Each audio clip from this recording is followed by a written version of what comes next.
ትምህርት ነው የምንሄደው። የዕለቱን ትምህርት የሚያስተምሩን እጅግ የምንወዳቸው ወንድማችን ዶክተር ሀብቴ አምዳ ይሆናሉ።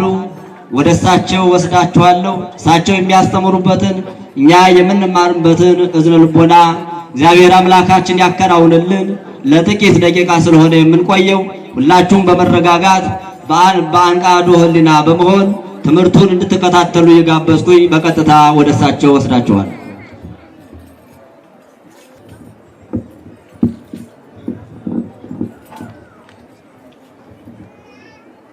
በስመ አብ ወወልድ ወመንፈስ ቅዱስ አሃዱ አምላክ አሜን።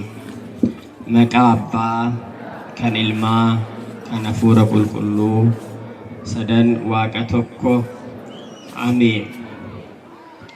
ክቡር አባታችን መላከ ብስራት ቀሲስ ሲሳይ በምስራቅ ሸዋ ሀገረ ስብከት የቢሾፍቱና አካባቢዋ ወረዳ ቤተ ክህነት ዋና ስራ አስኪያጅ፣ ክቡር አባታችን መላከ አሚን ቆሞስ አባ አዲስ የዚህ ታላቅ ደብር እና የዚህ ሁሉ ሕዝብ ባለአደራ፣ ክቡር አባታችን ቆሞስ አባ አዲስ የምስራቅ ሸዋ ሀገረ ስብከት ጉዳይ አስፈጻሚ፣ ክቡር ወንድማችን መምህር ጌዲዮን የቢሾፍቱና አካባቢዋ ወረዳ ቤተ ክህነት የመዝገብ ቤት ኃላፊ፣ የአድባራትና ገዳማት አስተዳዳሪዎች ሁላችሁ በየስማችሁና በየክብራችሁ፣ ሊቃውንተ ቤተ ክርስቲያን፣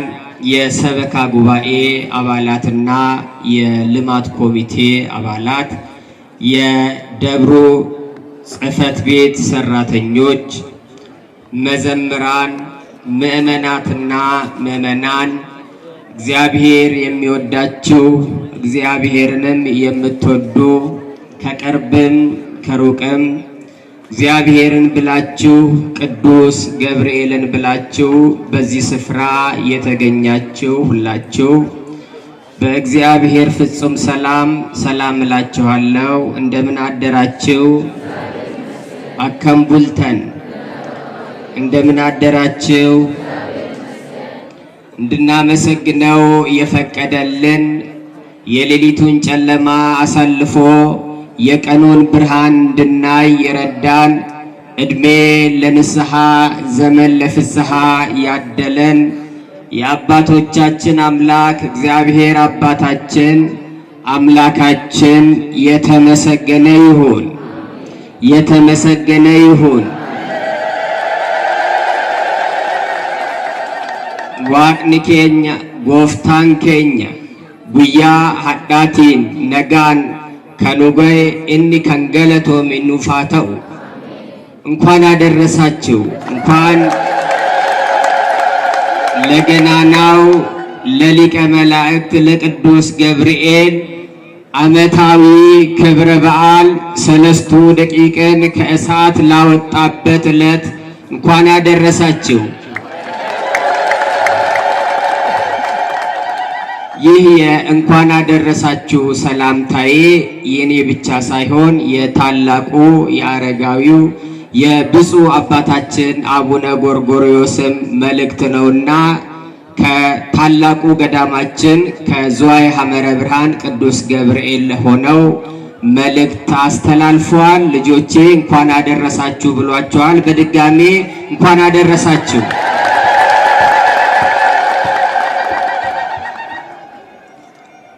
አልቦ ካል አምላክ ዘያድህን ከመዝ ትንቢተ ዳንኤል ምዕራፍ 3 ቁጥር 95 ራጂቸ ዳንኤል ቦቆና ሰዲ ላኮፍስ ሰገልተሚ ሸኒረት አልቦ ካል አምላክ ዘያድህን ከመዝ መልአኩን ልኮ እንዲህ ባሮቹን ሊያድን የሚችል ሌላ አምላክ የለም።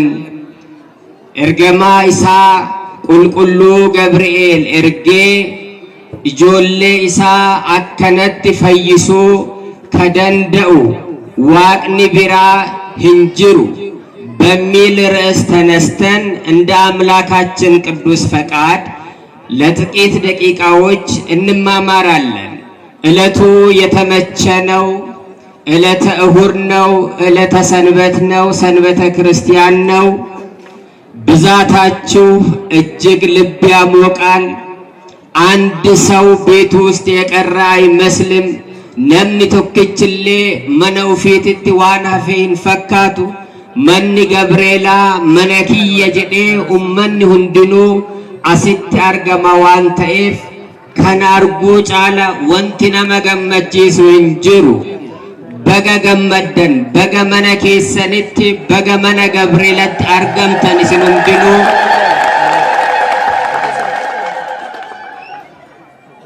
ቢሆንም ዕለተ ሰንበት ቢሆንም ሌሎች መርሃ ግብራት አሉና ብዙ ሊቃውንት አባቶች አንተ ትብስ እያሉ ልጃቸውን ወደፊት አመጡ እንጂ መናገር የሚገባቸው ብዙ አባቶችም ስላሉ የእነርሱንም ሰዓት ለመቆጠብ አጠር አድርጌ ሳላበዛ የዕለቱን መንፈሳዊ ምስጢር ለምን እንደተሰባሰብን ማሊፍ እዶ ከናት አርገምን እንደ አምላካችን ቅዱስ ፈቃድ እንማማራለንና ለቅዱሳኑ ምስጢሩን የገለጠ ለሁላችንም ይግለጥልን። አልቦ ካል አምላክ ዘያድህን ከመዝ እንደዚህ የሚያድን ሌላ አምላክ የለም። ይህን ቃል የተናገረው ነቢይ አይደለም፣ ጻድቅም አይደለም፣ ሐዋርያም አይደለም።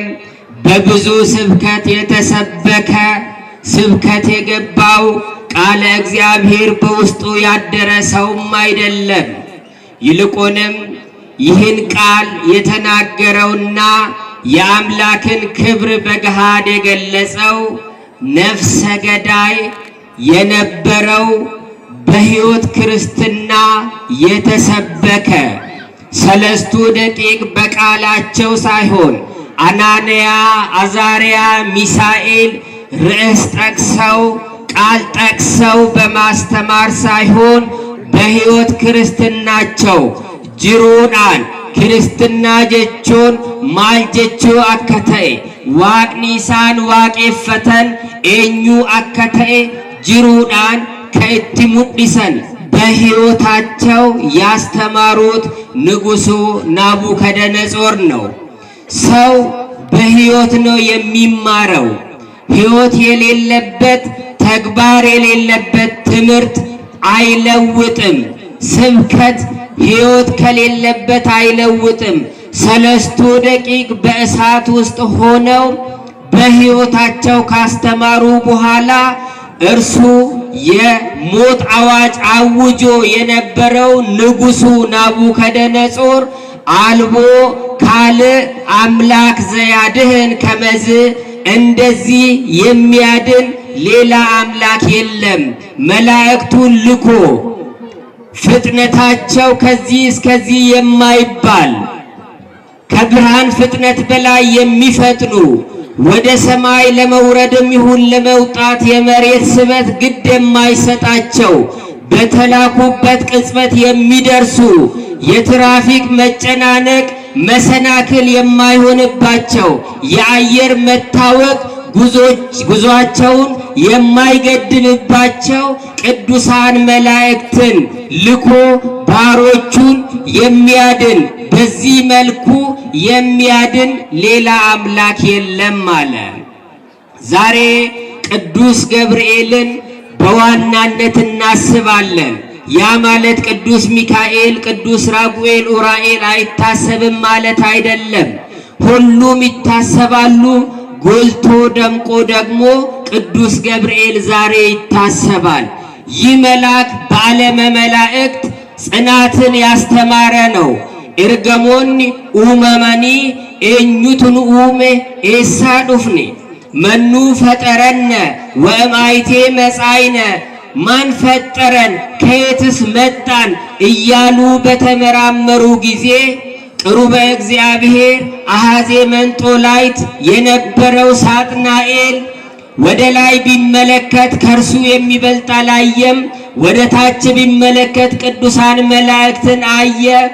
አነ ገባሪሆሙ ለእሉ ግቡራን ወአነ ፈጣሪሆሙ ለእሉ ፍጡራን፣ እኔ እነዚህ የተፈጠሩትን ፈጠርኳቸው፣ ከኒን ከኡመ መንከነ አነቱ ኡሜ፣ እነዚህ የተሰሩትን እኔ ሰራኋቸው ብሎ የመጀመሪያውን ሐሰት ወደዚህ ምድር ባመጣ ጊዜ አቡሃ ለሐሰት የሚባለው የሐሰት አባት አባ ሶባ ጅረሜ ከያመ ሙሴጠን ሶባ አከና አዱኛ ከነረት ለለቤ በዓለመ መላእክት ሁከት በተፈጠረ ጊዜ ይህ ገናናው መልአክ ቅዱስ ገብርኤል ንቁም በበህላዌነ እስከ ንረክቦ ለዘፈጠረነ፣ እንቁም እንጽና፣ የፈጠረን አለ፣ ይህ ፍጡር ነው።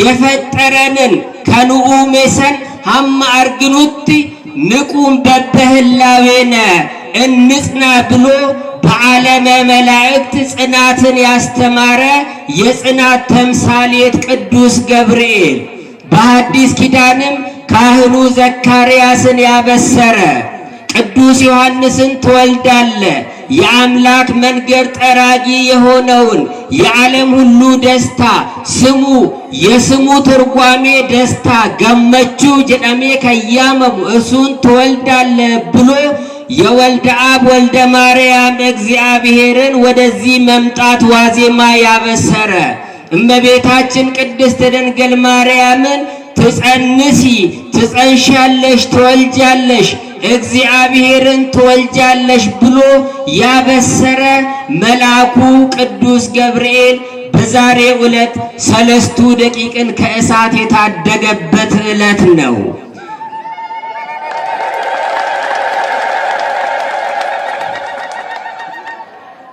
እስቲ ለጥቂት ጊዜ ወደ ባቢሎን፣ ወደ ታላቂቷ ባቢሎን፣ ወደ ዛሬዋ ኢራቅ በአይነ ህሊናችን እንሂድ።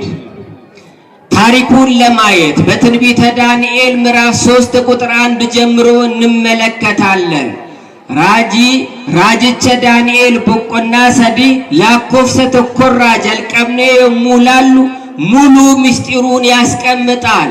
በዚያ ዘመን ናቡከደነጾር ዓለምን እንደ ገል ቀጥቅጦ እንደ ሰም አቅልጦ ዓለምን በሙሉ ከጫማው እግር ስር አድርጎ አንቀጥቅጦ ሁሉን ማርኮ ይገዛ ነበረ። እስራኤልንም ጭምር እስራኤላውያንንም ጭምር ማርኮዋል። በምርኮ ሀገር የእግዚአብሔር ሰዎች ነበሩ። ተማርከው ሰውነታቸው አካላቸው ባቢሎን ቢሆንም ልባቸው እዚያው እስራኤል የቀረ የገቡበት ሀገር ጣዖት የሚመለክበት ቢሆንም ልባቸው በአምልኮተ እግዚአብሔር ፍቅር የተቃጠለ 3 ደቂቅ በዚያ ነበሩ ከነቢዩ ዳንኤል ጋር። ምርኮ፣ መማረክ፣ መሰደድ ብዙ ነገር ይቀይራል። ሀገር ብቻ አይደለም በምርኮ ውስጥ የሚቀየረው፣ ስም ይቀየራል፣ ታሪክ ይቀየራል፣ ሃይማኖት ይቀየራል፣ ማንነት ይቀየራል። እነዚህ 3 ደቂቅ ወደ ባቢሎን ሲገቡ ፈተና ገጠማቸው። የመጀመሪያው ፈተና ማንነታቸውን እንዲቀይሩ፣ ስማቸውን እንዲቀይሩ